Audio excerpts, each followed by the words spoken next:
Hello guys, welcome back to our channel. So ಇವತ್ತು ನಾನು ನಿಮಗೆ ಒಂದು ಪಿಂಪಲ್ ರೆಮಿಡಿ ಹೇಳ್ಕೊಡ್ತಾ ಇದ್ದೀನಿ. ಅದಕ್ಕೆ ಬೇಕಾಗಿರೋದು ತುಳಸಿ ಎಲೆಗಳು ಒಂದು 10ರಿಂದ 20 ಬೇಕಾಗ್ತದೆ. ಮಿಂಟ್ ಲೀವ್ಸ್, ಪುದೀನ ಸೊಪ್ಪು ಒಂದು 2ರಿಂದ 3 ಎಲೆಗಳು, ಮತ್ತು ಸೀಬೆ ಎಲೆಗಳು ಒಂದು 7ರಿಂದ 10. ಸೊ ಇದರಲ್ಲಿ ನೀವು ಇವೆರಡನ್ನೂ ಸ್ಕಿಪ್ ಮಾಡ್ಬೋದು, ಬಟ್ ಇದು ಇಟ್ಸ್ ದ ಮೇನ್ ಥಿಂಗ್. ಓಕೆನಾ? ಇದೇ ಇಂಪಾರ್ಟೆಂಟ್ ನಮಗೆ. ಇದು ತುಳಸಿ ಎಲೆಗಳಂದರೆ ನಿಮಗೆ ತುಳಸಿ ನೀರು ಕುಡಿದ್ರೆ ತುಂಬ ಆರೋಗ್ಯ ಬೆನಿಫಿಟ್ಸ್ಗಳಿದೆ. ಮತ್ತು ಪುದೀನ leaves is just for taste. So ಈಗ ನಾವು ನೀರನ್ನ ಕುದಿಯೋಕೆ ಇಟ್ಕೊಂಡಿದ್ದೀವಲ್ಲ, ನೀರು ಕುದೀತಿದ್ದಂಗೆ ಲೇಟಾಗಿ ಹಾಕ್ಕೊಂಡು ನಡೆಯುತ್ತೆ. ಸೊ ಇವಾಗ ಗ್ವಾವಾ ಲೀವ್ಸ್ನ ಹಾಕ್ಕೊಂಡಿದ್ದೀವಿ, ಅದು ಸ್ವಲ್ಪ ಕುದೀತಾ ಇದೆ.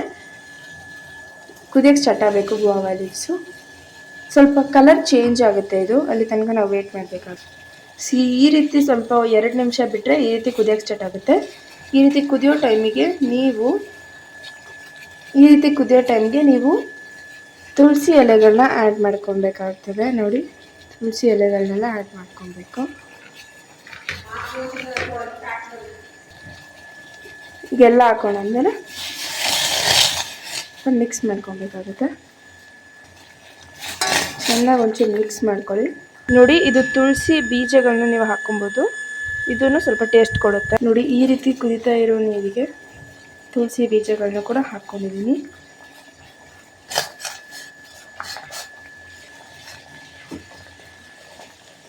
ನೋಡಿ, ನೀರೀಗ ಗ್ರೀನ್ ಕಲರ್ ಬಂದಿದೆ, ಒಂಚೂರು ನಿಮಗೆ ಗೊತ್ತಾಗ್ತದೆ. ನೋಡಿ, ಸೊಪ್ಪನ್ನೆಲ್ಲ ಸೈಡ್ಗೆ ಇರಿದ್ರೆ ಕಾಣ್ತಾ ಇದೆ ನಿಮಗೆ ಎಲ್ಲರಿಗೂ. ಸ್ವಲ್ಪ ಗ್ರೀನಾಗಿ ಬಂದಿದೆ ಅಲ್ವಾ? ಸೊ ಈ ಟೈಮ್ಗೆ ನೀವು ನಮ್ಮ ಹತ್ರ ಲಾಸ್ಟ್ ಮಿಕ್ಕಿರೋ ಐಟಮ್ ಏನು, ಅಫ್ಕೋರ್ಸ್ ಪುದೀನ ಲೀವ್ಸ್, ಅದನ್ನು ಕೂಡ ಹಾಕ್ಕೊಳ್ಬೋದು. ನಾನು ಇನ್ನೊಂದು ಐಟಮ್ ತೊಗೊಂಬರ್ತೀನಿ, ತೋರಿಸ್ತೀನಿ, ಬನ್ನಿ. ನೋಡಿ, ಈ ಹೂವನ್ನ ನಾವು ನಮ್ಮ ಫ್ಲವರ್ ಹಾರ್ವೆಸ್ಟಲ್ಲೂ ತೋರಿಸಿದ್ವಿ. ಸೊ ಇದೇ ಹೂವು ಒಂದು 2 ಹೂವು ಸಾಕು, ನಿಮಗೆ ತುಂಬ ಬೆನಿಫಿಟ್ಸ್ ಇದೆ ಇದರಿಂದ. ಪಿಂಪಲ್ ಬೆನಿಫಿಟ್ಸ್ ತುಂಬಾ ಇದೆ. ಸೊ ಹೋಗೋಣ ಬನ್ನಿ. ಇಟ್ಕೊಂಬಂದ್ವಲ್ಲ, ನಮ್ಮ ಹಾರ್ವೆಸ್ಟಲ್ಲಿ ತೋರಿಸಿದ ಹೂವನೇ ಇದು. ಇದರ ಹೆಸರು ಏನು ಹೇಳಿ, ಕನ್ನಡದಲ್ಲಿ ಇದನ್ನು ಶಂಖಪುಷ್ಪ ಹೂವು ಅಂತ ಹೇಳ್ತಾರೆ. ಇದು ವೈಟ್ ಕಲರಲ್ಲೂ ಅವೈಲೇಬಲ್ ಇರುತ್ತೆ. ಸೊ ಈ ಶಂಖಪುಷ್ಪ ಹೂವನ್ನು ನಾವು ಈ ರೀತಿ ರಭಸದಿಂದ ಕುಡಿತಾ ಇರೋ ನೀರನ್ನ ಕಮ್ಮಿಗೆ ಹಾಕಿ ಬರೀ ಇವುಗಳನ್ನ ಹಾಕ್ಕೊಳ್ಳೋಣ. ಈ ಹೂವು ಇದ್ದರೆ ಹಾಕೊಬೋದು, ಬಟ್ ಇದರಿಂದ ಇರೋ ಬೆನಿಫಿಟ್ಸ್ ನಿಮಗೆ ಗೊತ್ತಾದರೆ ಅಷ್ಟೇ. ಓಕೆ, ನೋಡಿ, 1 ಸೆಕೆಂಡ್ ಹೆಂಗೆ ಹೂವು ಮುದ್ರೋಗುತ್ತೆ.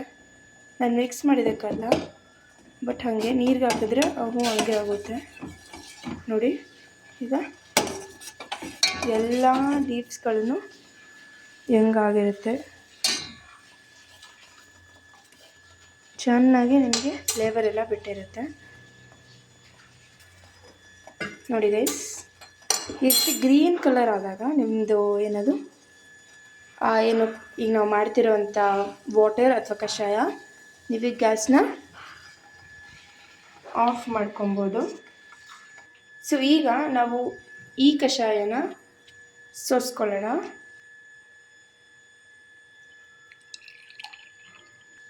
ನೋಡಿ ಗೈಸ್, ನಮಗೆ ಕರೆಕ್ಟಾಗಿ 1 ಲೋಟ ಕಷಾಯ ಬಂದಿದೆ. ಬಾಯ್ಲ್ಡ್ ಲೀವ್ಸ್ ಮತ್ತು ಶಂಖಪುಷ್ಪ ಹೂವು, ಪುದೀನ ಲೀವ್ಸ್ ಇವೆಲ್ಲ ನಮಗೇನು ಬೇಕಿಲ್ಲ. ಸೊ ಇನ್ನು ಸರ್ವ್ ಮಾಡೋದಷ್ಟೇ ಬಾಕಿ. ಸೊ ನೋಡಿ ಗೈಸ್, ನಾನು ಕಷಾಯನ ಸರ್ವ್ ಮಾಡಾಗಿದೆ. ಸೊ ಈ ಕಷಾಯನ ನಾವು ದಿನಕ್ಕೆ ಒಂದು ಸಾರಿ ಕುಡಿದು 1 ವಾರದಲ್ಲೇ ನಮಗೆ ರಿಸಲ್ಟ್ಸ್ ಗೊತ್ತಾಗುತ್ತೆ. ಪಿಂಪಲ್ಸ್ ಎಲ್ಲ ಹುಟ್ಟೋದು ಕಮ್ಮಿ ಆಗುತ್ತೆ, ಮತ್ತು ದೊಡ್ಡದಾಗಿರೋ ಪಿಂಪಲ್ಸ್ ಕಮ್ಮಿ ಆಗೋಕ್ಕೆ ಸ್ಟಾರ್ಟ್ ಆಗುತ್ತೆ, ಮತ್ತು ಹಾಗೆ ಹೊಟ್ಟೋಗುತ್ತೆ. ಸೊ ಇದನ್ನು ನೀವು 1 ತಿಂಗಳು ಕಂಟಿನ್ಯೂಸ್ ಆಗಿ ಕುಡಿದ್ರೆ ನಿಮಗೆ 1 ಪಿಂಪಲ್ಸು ಇರೋಲ್ಲ. ಸೊ ಒಂದ್ಸತಿ ಟ್ರೈ ಮಾಡಿ, ಹೇಗಿತ್ತು ಕಮೆಂಟ್ ಮಾಡಿ. ಸೊ ನಿಮಗೆ ಸ್ವಲ್ಪ ಕುಡಿಯೋಕ್ಕೆ ಕಷ್ಟ ಆಯಿತು ಅನಿಸಿದ್ರೆ ಸಾಲ್ಟ್ ಹಾಕ್ಕೊಂಡು ಕುಡಿಬೋದು, ಒಂಚೂರು ಸಾಲ್ಟ್ ಹಾಕ್ಕೊಂಡು ಕುಡಿಬೋದು, ಇಲ್ಲ ರಾಕ್ ಸಾಲ್ಟ್ ಯೂಸ್ ಮಾಡ್ಬೋದು ಕುದಿಯುವಾಗ. ಇಲ್ಲಾಂದರೆ ಈಗಲೂ ಸಾಲ್ಟ್ ಮಿಕ್ಸ್ ಮಾಡ್ಬೋದು, ಯಾಕಂದರೆ ಕಷಾಯ will be still hot. So ನೋಡಿ, ಮತ್ತೆ ಐಟಮ್ಸ್ ಹೇಳ್ತಾಯಿದ್ದೀನಿ.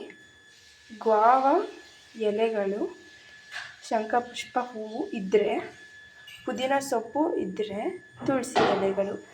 ದ ಮೇನ್ ಅಂದರೆ ಇದೆ. ಇವೆಲ್ಲ ನಿಮಗೆ ಆಪ್ಷನಲ್, ಬಟ್ ದೆನ್ ಇವುಗಳಿಂದ ಸ್ವಲ್ಪ ಬೆನಿಫಿಟ್ಸ್ ಇದೆ. ಸೊ ಅದಕ್ಕೆ ಇವುಗಳನ್ನೆಲ್ಲ ಹಾಕಿ ನಾನು ಈ ಒಂದು ಕಷಾಯನ ತೋರಿಸಿರೋದು. ಬಾಯ್ ಬಾಯ್. ಹೇಗಿತ್ತು ಕಮೆಂಟ್ ಮಾಡಿ. ಸಬ್ಸ್ಕ್ರೈಬ್ ಮಾಡೋದನ್ನು ಮಾತ್ರ ಮರಿಬೇಡಿ.